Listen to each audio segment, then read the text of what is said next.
నమస్కారం. ఈరోజు సబ్జెక్టు అవిసె నూనెలో ఔషధ గుణాలు. యాక్చువల్‌గా ఈ ఆర్టికల్ నేను 'ఆంధ్రజ్యోతి' న్యూస్ పేపర్ కోసం రాయడం జరిగింది. అయితే నేను రాసిన దాంట్లో వాళ్ళు కొంచెమే వేశారు. పేపరు ప్లేస్ ప్రాబ్లమ్ కదా! సో, అయితే డీటెయిల్డ్ ఆర్టికల్ నేను ఈ పాయింట్స్ అని చెప్తాను. అయితే ఈ పాయింట్స్ చెప్పే ముందు ఈ మధ్యలో నాకు చాలామంది కాల్ చేసి మేము 1,00,000, 2,00,000 పెట్టి విటమిన్ సప్లిమెంట్స్ కొన్నామండి, అవి పెద్దగా పని చేసినట్టుగా లేదు అని నాకు ఫోన్ చేస్తున్నారు. అయితే మీరు విటమిన్ సప్లిమెంట్స్తో పాటు డైట్ చేస్తేనే మీకు ఉపయోగం ఉంటుందండి. మీరు 1,00,000, 2,00,000 పెట్టి కొన్న వాళ్ళు అందులో ఒక 10% అంటే ఒక 10,000, 20,000 మీరు డైట్ కన్సల్టెంట్కి ఇస్తే మీకు ఆ 1,00,000, 2,00,000 బెనిఫిట్ మీరు పొందగలుగుతారు. అదర్వైజు మీరు బెనిఫిట్ పొందలేరు. సో, మనము గౌరవంగా మనము లవ్ స్టోరీ సినిమాలో చెప్పినట్టుగా మనం పని చేస్తే డబ్బులు తీసుకోవాలి. అట్లాగే మనం పని చేయించుకున్నప్పుడు డబ్బులు ఇస్తే అది మనకి గౌరవము, వాళ్ళకి గౌరవం అన్నమాట. మనం డబ్బులు తీసుకోవాలి, ఇవ్వాలి. సో, అందుకని ఈ డైట్ గైడెన్స్ కన్సల్టెన్సీ కోసము మీకు ఒక నెంబర్ ఇస్తాను వీడియోలో. ఆయనకు కాల్ చేస్తే మీకు ఆయన హెల్ప్ చేయగలడు. సో, నెక్స్ట్ ఇప్పుడు అవిసె నూనెలో ఔషధ గుణాలు. సో, అవిసె మొక్కల నుంచి అవిసె నూనెను తీస్తారు. అయితే ఇది మనకి వేల సంవత్సరాలుగా అవిసె నూనె వాడకం ఉంది. అయితే ఇందులో అవిసె నూనెలో కంటెంట్స్ ఏమేమి ఉంటాయంటే 30-40% ఒమేగా ఉంటుంది. ఒమేగా 3, ఒమేగా 6, ఒమేగా 9 ఇవన్నీ కలిపి 30-40% ఉంటుంది. క్వాలిటీ బాగా మంచి క్వాలిటీలో అయితే 40% వరకు ఒమేగా ఉంటుంది. అట్లాగే ప్రోటీన్ కూడా ఉంటుంది అవిసె నూనెలో. అయితే 20% ప్రోటీన్ కంటెంట్ కూడా ఉంటుంది అవిసెలో. అయితే కొంచెము ఫైబర్ కూడా ఉంటుంది. 20-25% ఫైబర్ కూడా ఉంటుంది.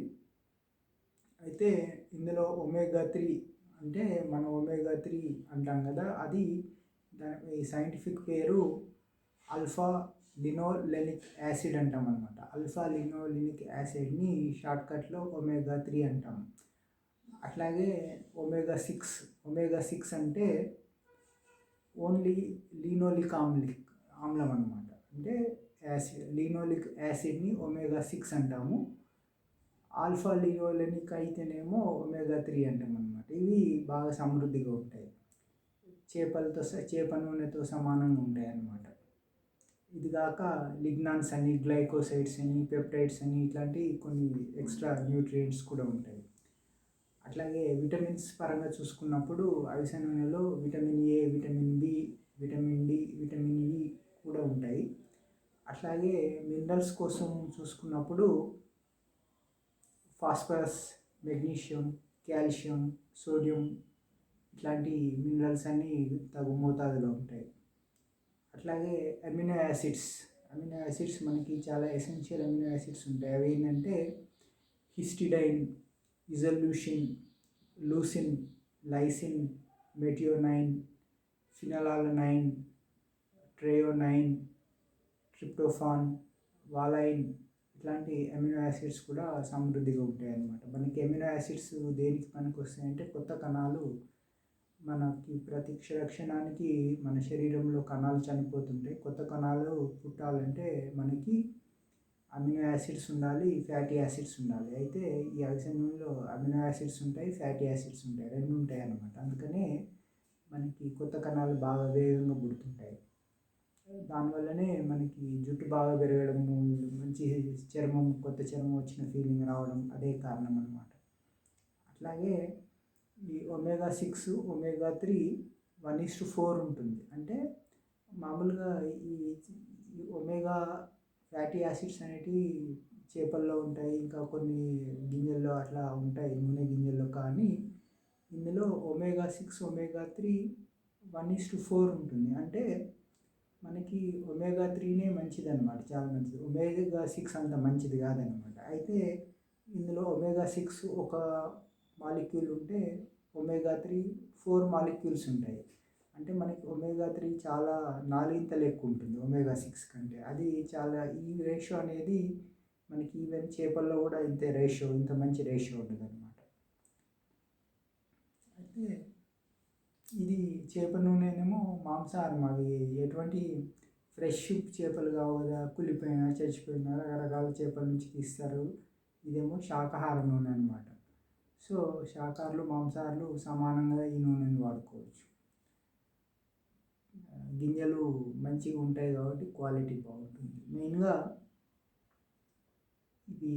వీటి ఉపయోగాలు ఏంటంటే, ఈ నూనెను ప్రధానంగా గుండె జబ్బుల నివారణకు వాడుతున్నారు. దీనికి కారణం రక్తంలోని కొవ్వును కరిగించి రక్తాన్ని పలుచగా చేసి రక్తనాళాల్లో ప్రవాహాన్ని మెరుగుపరిచే గుణం ఈ నూనెకు ఉంది. ఈ నూనెకు కొవ్వును కరిగించే గుణం ఉండటంతో గుండెలో పేరుకున్న కొవ్వును తొలగించడం వల్ల గుండెపోటు రాకుండా నివారిస్తుంది. అందుకని అమెరికన్ హార్ట్ అసోసియేషన్ వాళ్ళు ఈ నూనెని ఆహారంలో భాగంగా చేర్చుకోమని సిఫార్సు చేసింది. అంటే ఈ గుండెపోటు రాకుండా, ఈ గుండెలో ఈ స్టెంట్లు వేసే అవసరము, బైపాస్ సర్జరీ అనే అవసరం లేకుండా ఉండాలంటే ఈ నూనెని ఆహారంగా తీసుకోవాలని చెప్పి అమెరికన్ హార్ట్ అసోసియేషన్ వాళ్ళే రికమెండ్ చేశారు. మన దగ్గర మాత్రం రికమెండ్ చేయలేదు. సో నేను రికమెండ్ చేస్తున్నాను. అట్లాగే ఇప్పుడు ఈ నూనె జుట్టు రాలడం ఆపి జుట్టు బాగా పెరిగేలా చేస్తుంది. అందుకని అన్ని వయసుల వారికి బట్టతల చికిత్సకు వైద్యులు దీన్ని విరివిగా ఉపయోగిస్తున్నారు. అమెరికాలో ఈ బాల్డ్ హెడ్ ప్రాబ్లంకి దీన్ని అవిసె నూనెకి సంబంధించిన ట్యాబ్లెట్స్ ఇవ్వడము, అంటే ఒమేగా 3 క్యాప్సూల్స్ లేదా ఒమేగా 3 ఆయిల్స్ బట్టతల మీద ఈ నూనె వేసి రుద్దటం, ఇట్లాంటివి అమెరికాలో బాగానే ప్రాచుర్యంలో ఉంది అన్నమాట, బట్టతలకు జుట్టు రాలకుండా ఉండడానికి. ఆ తర్వాత ఈ నూనె రక్తంలో మలినాలను తొలగించే ప్రక్రియ డయాలసిస్లో బాగా ఉపయోగపడుతుంది. అందుకని ఈ నూనెను అమెరికాలో కిడ్నీ వ్యాధుల చికిత్సలో ఉపయోగిస్తున్నారు. మనకి కిడ్నీ ప్రాబ్లము వచ్చినప్పుడు రక్తంలోని చెడు మలినాలు, చెడు ప్లస్ మలినం అనుకోండి, అంటే రక్తంలో చెడుని కిడ్నీస్ ఫిల్టర్ చేసి మనకి మూత్రం ద్వారా బయటకు పంపించే పని కిడ్నీస్ చేస్తాయి అన్నమాట. అట్లాగే కిడ్నీస్లో కొంత రక్తం కూడా తయారవుతుంది, కొన్ని కీటోన్స్ కూడా ప్రొడ్యూస్ అవుతుంటాయి. అయితే రక్తంలో మలినాలను ఈ కిడ్నీస్ ప్రాబ్లం వచ్చినప్పుడు సరిగా రక్తంలో పేరుకున్న మలినం వేస్టేజ్ని క్లియర్ చేయలేవు కాబట్టి అట్లా రక్తం చెడిపోతుంటుంది. అట్లాంటప్పుడు ఈ అవిసె నూనె తాగినప్పుడు రక్తం బాగా పలచగా అవుతుంది. కాబట్టి అవిసె నూనె కలిసిన రక్తం బాగా పలచగా ఉండి కిడ్నీస్లో ఈజీగా ఫిల్టర్ అవుతుంది అన్నమాట. అంటే దానివల్ల కిడ్నీస్ లోపల కూడా పేరుకున్న కొవ్వు, కిడ్నీస్ లోపల కొవ్వు పేరుకుని ఉంటే, మలినాలు పేరుకుని ఉంటే వాటిని తుడిచేస్తుంది. అంటే కిడ్నీలని క్లీన్ చేస్తుంది. అట్లాగే రక్తంని పలచగా చేస్తుంది. కాబట్టి రెండు విధాల కిడ్నీ పేషెంట్స్కి ఉపయోగపడుతుంది. అందుకని అమెరికాలో కూడా ఈ కిడ్నీ పేషెంట్స్కి ఈ అవిసె నూనెని రికమెండ్ చేస్తున్నారు. ఆ తర్వాత ఈ నూనె మనకి పెద్ద పేగు ద్వారా మల విసర్జన దాంట్లో కూడా కోలన్ ద్వారా కూడా మూవ్ అవుతుంది. కాబట్టి అది ఆ పెద్ద పేగు మలం పేగు నుంచి మూవ్ అయినప్పుడల్లా అక్కడ కొంచెం ఎక్కడెక్కడ మూవ్ అవుతూ వెళ్తుందో అక్కడక్కడ క్లీన్ చేసుకుంటా మలం పేగుని క్లీన్ చేస్తుంది. కాబట్టి కోలన్ క్యాన్సర్స్ కానీ, కోలన్ ప్రాబ్లమ్స్ని కానీ దానికి కూడా అందులో చికిత్స కూడా ఈ ఒమేగా 3 అవిసె నూనెని రికమెండ్ చేస్తున్నారు అన్నమాట అమెరికాలో. అట్లాగే రొమ్ము క్యాన్సర్ చికిత్సలో కూడా వాడుతున్నారు. క్యాన్సర్ కణాలకు శక్తిని అందించే గ్లూకోజ్ కణాలను కరిగించే గుణం ఈ నూనెకు ఉండడం అందుకు కారణం. ఈవెన్ క్యాన్సర్ ట్రీట్మెంట్కి కూడా అవిసె నూనెని ఎందుకు వాడుతున్నారంటే ఇది కొవ్వును కూడా కరిగిస్తుంది. అంటే రక్తాన్ని పలచగా చేయడం ఎట్లానో కొవ్వుని కరిగించి, రక్తంలో కొవ్వును కరిగించి రక్తాన్ని పలచగా చేస్తుంది. అట్లనే రొమ్ము భాగంలో ముఖ్యంగా రొమ్ములు మొత్తము ఫ్యాటే ఉంటుంది. కాబట్టి రొమ్ములు, తొడలు, పిక్కలు ఇట్లాంటి ఎక్కువ ఫ్యాట్ ఉన్న దగ్గర ఈ అవిసె నూనె వాడే వాళ్ళకి కొంచెం ఆ కొవ్వు కరిగి దాని నుంచి ఎనర్జీ రిలీజ్ చేయడం ద్వారా ఈ క్యాన్సర్ కణాలకు అందించే ఈ గ్లూకోజ్ కణాలని తగ్గిస్తుంది అనమాట. అంటే డైరెక్ట్గా అక్యుములేటెడ్ ఫ్యాట్ని కీటోన్స్ కింద కన్వర్ట్ చేస్తుంది. అంటే గ్లూకోజ్ కొవ్వు కరిగితే గ్లూకోజ్ ప్రొడ్యూస్ అవుతుందంటే కాదు, కీటోన్స్ ప్రొడ్యూస్ అవుతాయి. అందువల్ల క్యాన్సర్కి కూడా ట్రీట్మెంట్కి పనికి వస్తుంది అనమాట. అట్లాగే జనరల్గా ఫ్యాట్ అంటే కొవ్వును కరిగించే లక్షణం ఉంది కాబట్టి ఈ నూనె పొట్ట, రొమ్ములు, పిరుదులు, తొడలు మొదలైన భాగాల్లో పేరుకున్న కొవ్వు కణాలను తొలగిస్తుంది. అందుకని ఊబకాయ చికిత్సలకు కూడా విరివిగా ఉపయోగిస్తుంది. అంటే బరువు తగ్గడానికి కూడా ఇది కొద్దిగా ఈ అవిసె నూనెని వాడుతున్నారనమాట.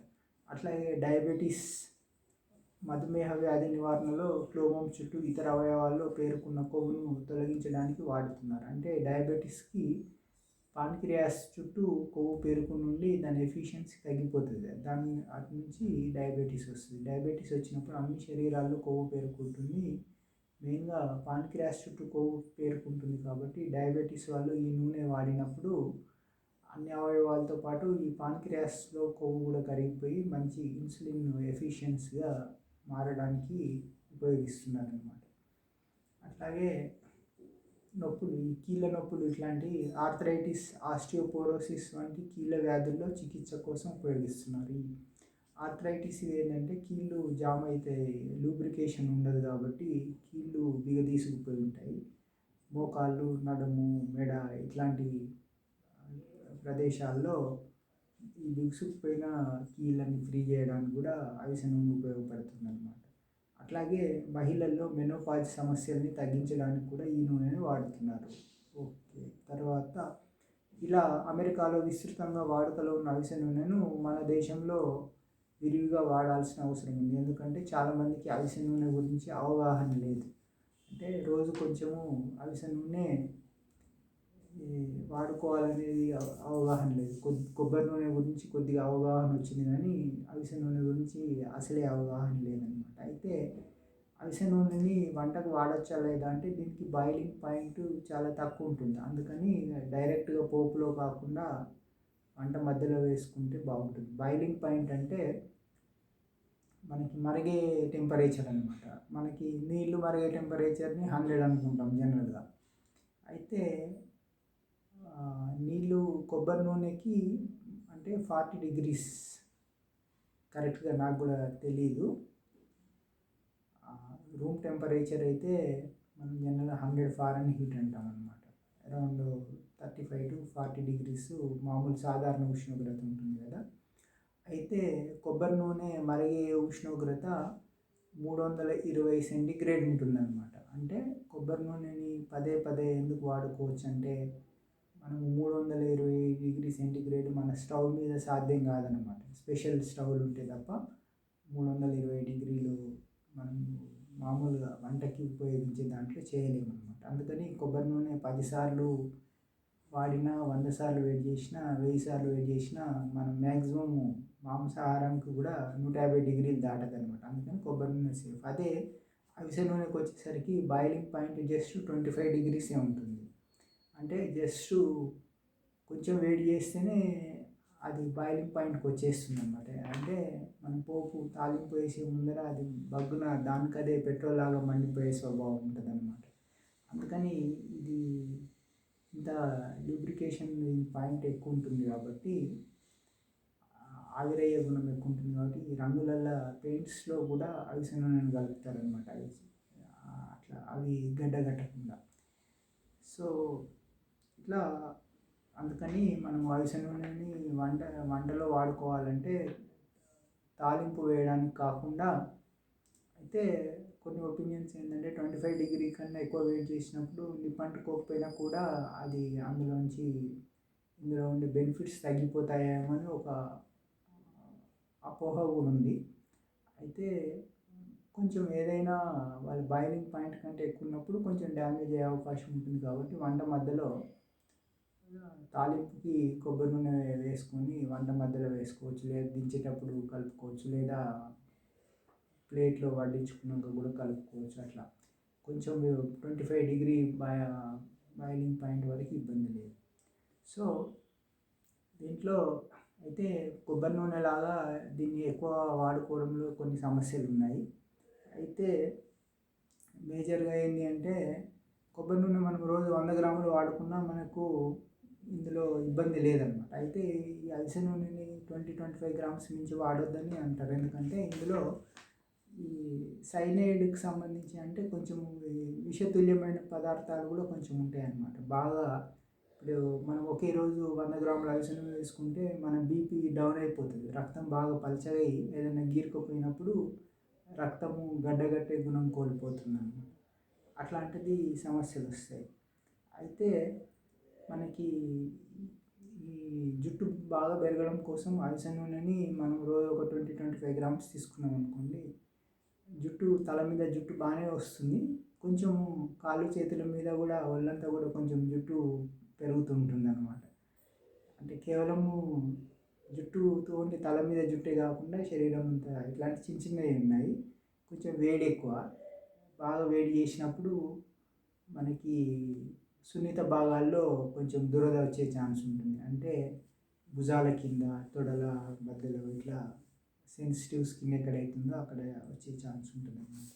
సో పెద్ద సైడ్ ఎఫెక్ట్స్ ఏం లేవు. కొంచెం మ్యాక్సిమం రోజుకి ఒక వ్యక్తి 20-25 గ్రాముల మించి వాడుకోకపోతే మంచిదన్నమాట. కొబ్బరి నూనె లాగా 100-150 గ్రాములు అట్లా.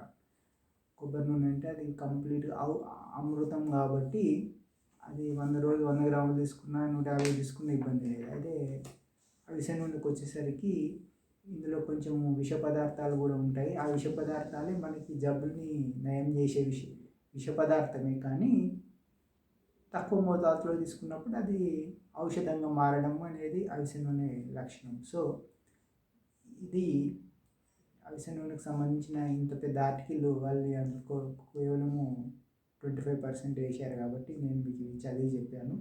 సో మళ్ళీ మరొక వీడియోలో కలుసుకుందాం. Thank you.